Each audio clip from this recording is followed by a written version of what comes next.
Vai, Giuseppe Romano, il presidente di Ambi Veneto. I consorzi di bonifica dal 2010, storica alluvione di Ognissanti, hanno messo in campo diverse soluzioni. Ora hanno una progettualità concreta per quanto riguarda sia la sicurezza idraulica che l'irrigazione.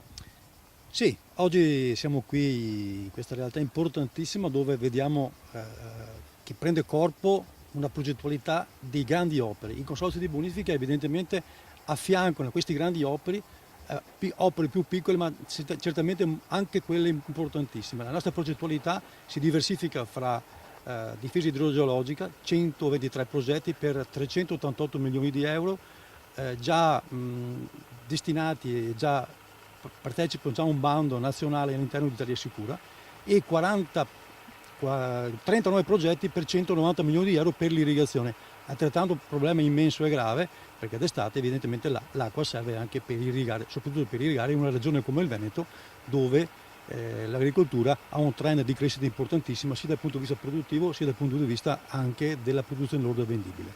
Cosa chiede la Regione adesso, Presidente?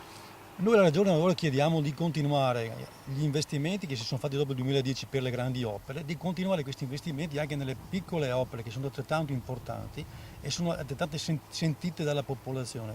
Di questi noi ne abbiamo 123 progetti per 390 milioni di euro che assieme alla Regione abbiamo già mandato alla richiesta di finanziamento presso Italia Sicura, presso il Ministero a Roma. Quindi credo che questa debba essere la strada della grande collaborazione perché non bastano le grandi opere come quella di Trissino, quella di Caldogno, ma servono anche delle piccole opere localizzate, quelle che i consorzi hanno già progettato e sono cantierabili da subito per dare una risposta concreta, puntuale e precisa alla prevenzione che è l'elemento fondamentale su cui dobbiamo guardare avanti. Credo che non dobbiamo recuperare i 50 anni persi dal 66 al 2010, non dobbiamo più aspettare un'altra alluvione per poter poi dire dobbiamo fare qualcosa.